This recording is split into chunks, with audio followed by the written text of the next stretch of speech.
I just shared my fall TBR, so today I wanted to sit down and do an actual fall recommendation video. So I do have a few options here. I've got some cozy mysteries, murder mysteries. I've got some psychological thrillers, and I have a few I don't know, just fall-ish categories. I wouldn't know how to describe them. And then just one fantasy series that I think would be great for the fall. So before we get into this list, I do have a lot of books to talk about. Please be sure to subscribe. All you need to do is hit the subscribe button down below and be sure to hit the little bell so you get notified every time that I post. Let's kick off this list with the more cozy mystery genre. Does this even exist? I'm not sure, but we're calling it like that. I'm calling it like that. And this is going to be the books that are more atmospheric, maybe not precisely during the fall season, but they're just cozy because of the ambience they provide. And there might be a murder, there's some kind of mystery, maybe some kind of witches are part of this genre. So, kicking off the list, we have a T-shop mystery. So if you've seen a few of my previous videos, I've been talking about them non-stop, this little series. And it kicked off with me purchasing a random book from Barnes & Noble called Lemon Cord Killer, which I discovered Laura Childs, the author, has this very massive list or series that is like 25 to 27 books and counting. So I did mention in a previous video, I have plans on reading this series, probably the entire thing, unless it gets repetitive. So far, I've only read 2, so I do want to recommend the ones that I've read. Number 1 is going to be Dead by Darjeeling, and the second one is Gunpowder Green. This is more fall vibes because I'm pretty sure, I'm trying to remember, this is set during the fall, if I'm not mistaken. This one is on the spring, but it's still very atmospheric because it's more on the cozy side. We are following the owner of the Indigo Tea Shop, which is a quaint little tea shop in Charleston, and she's happened to be at locations where she's doing her tea services that there happens to be a murder. So she is trying to connect the dots and trying to find the murderer for at least these 2 books. So yeah, she lives upstairs in a little apartment below or on top of her actual tea shop, and the apartment is described as the most cozy little place. She has a fireplace, and she has a little dog who's called Earl Grey that sits beside her while she's sipping her delicious warm cup of tea.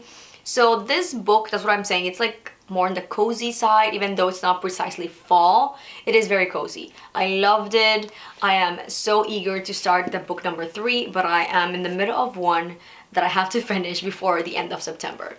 So these 2 I would strongly recommend if you like those more mellow murder mysteries that maybe you are also along Theodosia trying to find who the murderer is. Let's move on with more witchy books, and I have 2 of them that I read last year and I absolutely loved. First one is the first one in the series, An Evenfall Witches B&B Mystery in the Company of Witches by Aurelie Wallace. First off, how stunning is this cover? Does this not scream fall and Halloween? It's so pretty. And in the background, you can see the B&B that a family of witches own and run. So we're following this little family of 2 sisters and their niece who live in the B&B and also run it. So something happens while they're running the B&B one of these nights. Someone comes and stays, and of course, this person dies. So they're trying to find who the murderer is because someone in the family is trying to pin that murder to someone in this little witch family. So yeah, it is set somewhere in New England. I don't remember the town, and it's a small, quaint little town. So the vibes are there. It's during the fall. So you have all the beautiful scenery of an autumn in New England in a small, quaint town in pretty much an B&B. So I keep trying to say Airbnb, but no, an actual B&B, bed and breakfast. So yeah, first one in the series. I cannot wait to read number 2. Highly, highly recommend.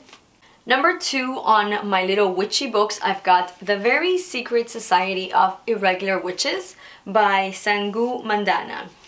I cannot wait for the new book. There's gonna be a second one coming during this coming, I think March or February, something around there.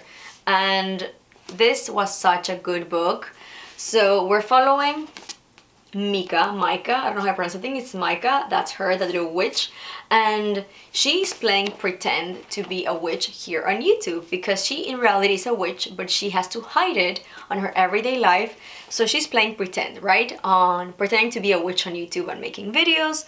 So then this family, or this acquaintance family or acquired family, live in this beautiful little house, see her videos, and they ask her to come and help them train 3 young witches. So it's pretty much found family. There's a little bit of romance, but it's not too present. It's more really about connection, found family, developing these very hard relationships, because Micah has always been because she's a witch, she's always been very solitary. The world that she lives in is ruled by one witch that I think it's her aunt or something, I don't remember, but they're pretty much prohibited to create those more human bonds in relationships. So she's always been very much on her own. So she discovers that through this job that she's acquiring to teach 3 girls to not become, because they're already witches, but to train these 3 girls, she finds a new family in them. So it's very cozy, it's very atmospheric, because of course we're talking about witches, and it just, you see how the relationships develop, not only like the actual romantic relationship, but the relationship between Micah, the girls, and how some of them are harder to get to than the others. So it's a very cozy book. I really liked it. I think I gave this like 5-star. So really, really good. Let's move on with the second category, and that would be murder mystery. So the very first one I have here is by Agatha Christie, the Queen of Mystery, and this is Halloween Party. I read this last year as part of my book club with my friend, and I really liked it. I think I gave this like a 4-star, maybe 3.75. This starts at a kid's Halloween party. I think they're around like 12 to 15 years old, maybe a little bit younger, and they're having this party. It's from school, and a girl gets killed at this party.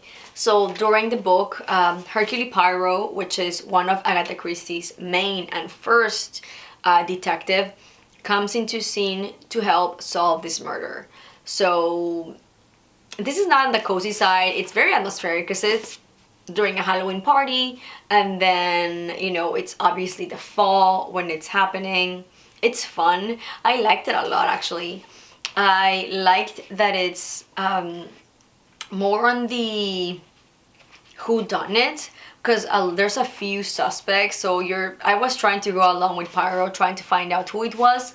So you go with him during the investigation. He's trying to do his own research, trying to talk to different people. So yeah, I really did enjoy it, and I know that I want to read more of her books. There's so many of them, but for this fall, I do want to start with the very first one of hers. But anyway, let's move on with one that I am almost done with. I think I have like 200 pages or maybe 150 pages left, and that is Donna Tartt's The Secret History. I started this book last year, but I never finished. So it was my mission that this fall I had to finish. It is dark academia. It is a group of students, college students between the age of 20 to 25. A few people get murdered. I'm not gonna say how many. A few get murdered, and these kids go to a very posh, nice college up in Vermont. I'm pretty sure it's Vermont. The city is called Hampton. So you're trying to figure out what's going on with these kids. I'm not gonna say much because I don't want to give it away. I don't know how much you might know about this book or not, but yes, there is a few murders that happen, and then you're following this little group of kids, college kids. It's 5 or 4 guys and just 1 girl. So it is very good. I mentioned last video that it has taken me some time to actually get into it, but I think passing the first section of the book, maybe the first 200 pages, it starts to speed up. So right now I'm in the middle of one of the investigations. They're trying to find one of the bodies. So yeah, I don't want to say too much. Definitely recommend if you like that whole dark academia, these kids that are studying Greek. They have even like a special professor that gives them all their classes. So it's very much on the academic vibe if that's what you're looking for. And it is New England again. I think it's Vermont. So you get the vibes there. It's cold, it's crispy out. So yeah, definitely recommend, even though I'm not done. I should be done pretty soon. I'm not much of a fantasy reader, but I did read, of course, the entire Twilight series back whenever this was released. No one really talks about this anymore, but you cannot get more atmospheric than especially the first book, Twilight. I have all of them. I do not want to, I mean, I've got them right here. I want to recommend the entire series if you are looking for that fantasy, if you like vampires, werewolves. So everyone probably knows the story if you watched the movies whenever they were released, or if you've seen them before. I would still strongly recommend the books because they are extremely atmospheric. They are also up in New England. I don't remember the town. In New England, maybe? No, maybe they're not in New England, but they're up north. So you get the cold weather, and especially the first book, because Bella, the girl that we're following, moves from California, I'm pretty sure, to live with her dad in a small town somewhere up north. I want to remember where it is, but I cannot remember for the life of me. It's a small town called Forks. And yeah, I really liked it. Washington. So it's gonna be it's in Washington State, and that town is called Forks. So yes, and she moves in for the fall to start in a new high school where she meets, of course, Edward, and the whole story develops. But I would recommend it a lot. It is very much fall vibes, the entire series, but especially number 1. Even though I, of course, like everyone else, saw the movies, I first read the books. Because when I was in high school, they were coming, no, I keep saying high school. I think it was already college. I can't remember. Yes, college. They were coming out as, you know, back then, they were brand new. So I read all of them as they were released. My favorite is New Moon. If I had to pick one of them, it's New Moon. So yeah, no one really talks about these books anymore, but it is, of course, fantasy, and they're so good. If you like vampires, I would highly recommend. Okay, so this is a special book that I want to talk about. I'm putting it in its own individual category, and that would be a magical realism book. I'm putting a picture right here. That's what I would think it's a category of this. So there's 2 books of this that I would like to talk about. And the very first one is going to be Aura by Carlos Fuentes. Picture here. I do not have this physical copy. I read this when I was still pretty much a kid. Definitely, I should have waited a little bit, but I read this when I was almost 15. So right before the last year before you skip into high school. So I read this book and I really loved it. It definitely opened my eyes to real, how to say real, but like actual adult novels and beautiful scenery, beautiful description. So to not give too much away, this, I don't remember, I read it literally like so many years ago. This guy, he writes or something. He gets a job. He gets hired, and this is also in Mexico City. I'm pretty sure it's Mexico City. I could be wrong, but I'm pretty sure it's based in Mexico City. Carlos Fuentes is Mexican, so if I'm not mistaken, Aura is in Mexico City.